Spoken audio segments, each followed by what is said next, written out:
साथियों, बहुत सारे लोग अभी लोन अगेंस्ट प्रॉपर्टी या होम लोन में फंसे हुए हैं और वो कह रहे हैं सर हमारा घर जाने वाला है, हमारी प्रॉपर्टी जाने वाली है, हमने बैंक की सीसी लिमिट के अगेंस्ट में प्रॉपर्टी रखवा दी थी, हमने लोन लिया था लोन अगेंस्ट प्रॉपर्टी, हमने घर के लिए लोन लिया था और अब हम लोन नहीं चुका पा रहे, हमारा घर जाने वाला है।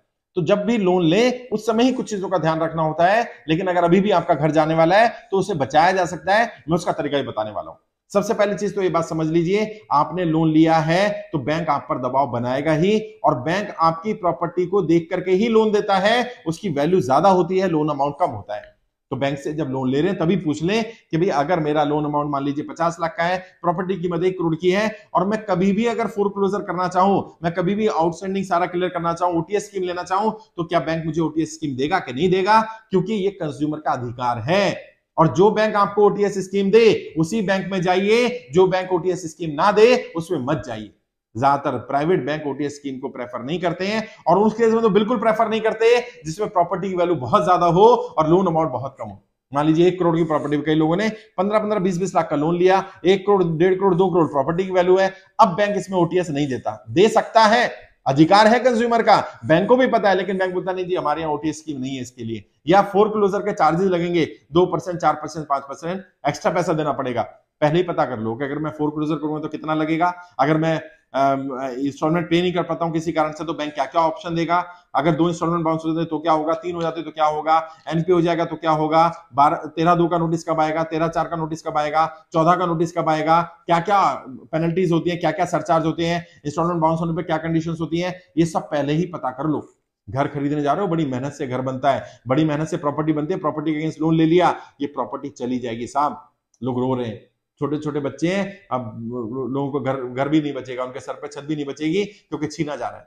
तो ऐसी नौबत ना आए आपके साथ, इसलिए पहले ही पता कर लें। और लोन का इंश्योरेंस, कल को परवाह ना करें आपको कुछ हो जाए। अब क्या कर रहे हैं बैंक, चालाकी करते हैं, खासकर से प्राइवेट बैंक क्या चालाकी कर रहे हैं, प्रॉपर्टी का तो इंश्योरेंस कर दिया, जिस व्यक्ति ने लोन लिया उसका इंश्योरेंस नहीं किया। यानी बैंक तो सिक्योर हो गया, बैंक ने लोन दे दिया और जिस प्रॉपर्टी में लोन है उसको इंश्योर कर दिया, यानी प्रॉपर्टी डैमेज होगी, कुछ हो गया तो बैंक का तो पैसा सेफ है। लेकिन अगर बंदे को कुछ हो गया तो प्रॉपर्टी हड़प लेंगे। लेकिन बंदे को सेफ्टी क्यों नहीं दे रहे, उसका इंश्योरेंस क्यों नहीं कर रहे कि अगर बंदे को कुछ हो जाता है तो उसके बच्चों को लोन ना भरना पड़े। और ये लोन कौन सा होना चाहिए, ये कंप्लीट इंश्योरेंस होना चाहिए। कई बैंक क्रिटिकल इलनेस दे रहे हैं, कई बैंक हाफ इंश्योरेंस दे रहे हैं, कई बैंक जो है वो एक्सीडेंटल इंश्योरेंस दे रहे हैं। ये नहीं चलेगा साहब, कंप्लीट इंश्योरेंस लीजिए और इंश्योरेंस की पॉलिसी के पेपर लीजिए। अगर कंप्लीट इंश्योरेंस नहीं है तो चेंज करवाइए उसको, 15 दिन का समय होता है, आपको पॉलिसी चेंज करा सकते हैं। पॉलिसी को कभी भी बीच में बंद करके चेंज करा सकते हैं। यदि वर्तमान में लोन चल रहा है और वो कंप्लीट इंश्योरेंस वाला नहीं है, दोबारा लोन का इंश्योरेंस करा सकते हैं, कंप्लीट वाला कराइए। आरबीआई की गाइडलाइंस है, आप लोन का इंश्योरेंस कराएंगे जैसे बैंक गाड़ी का या प्रॉपर्टी का इंश्योरेंस करता है अपनी सेफ्टी के लिए, ताकि कल को अगर गाड़ी की डैमेज हो जाए, घर डैमेज हो जाए तो बैंक का पैसा ना डूबे। ऐसे आपको भी अपनी सिक्योरिटी रखनी है, अपने आप को सेफ रखना है कि कल को अगर व्यक्ति को कुछ हो जाए तो बच्चों के ऊपर दबाव ना पड़े, उनका घर, उनकी प्रॉपर्टी छीनी ना जाए। यह भी ध्यान रखना है कि ये फ्लोटिंग रेट ऑफ इंटरेस्ट है या फिक्स रेट ऑफ इंटरेस्ट है। कई लोगों ने क्या किया, 2-2, 3-3 इंस्टॉलमेंट बाउंस हुई है और पता चला 15-15, 20-20 इंस्टॉलमेंट बढ़ा दी गई है और बैंक उसके बारे में गाइड नहीं कर रहा है, पता नहीं रहा है। तो जाइए बैंक में, अपने बैंक में जाइए और पूछिए मेरा कितना आउटस्टैंडिंग है, मेरी इंस्टॉलमेंट कितनी बढ़ाई गई है, क्यों बढ़ाई गई है, और मेरी जितनी इंस्टॉलमेंट आपने दी थी लोन एग्रीमेंट में शुरू में वो कितनी थी, अभी कितनी की गई है, और मुझे उसका कारण बताया जाए और रिटर्न में बताया जाए बैंक को। क्योंकि कंज्यूमर के नाते आपका अधिकार है, बैंक को जब आप नोटिस देंगे, लेटर देंगे, तो बैंक आपको डिटेल बताएगा। और यदि उसमें अनियमितता पाई जाती है तो आप बैंक के खिलाफ कोर्ट में जा सकते हैं कि मेरी ईएमआई ज्यादा बना दी गई है जबकि कम बननी चाहिए, और बैंक को जवाब देना पड़ेगा कि इतनी ईएमआई क्यों बनाई गई है। इस तरह से कोई आपको हरास नहीं कर सकता, परेशान नहीं कर सकता है। चाहे लोन किसी तरह का भी हो, आपकी प्रॉपर्टी, गाड़ी को कोई ऐसे कब्जा नहीं कर सकता। फिर भी कोई परेशान करता है तो कर्जा मुक्ति अभियान की टीम से जुड़िए, हमारी टीम आपकी मदद करेगी।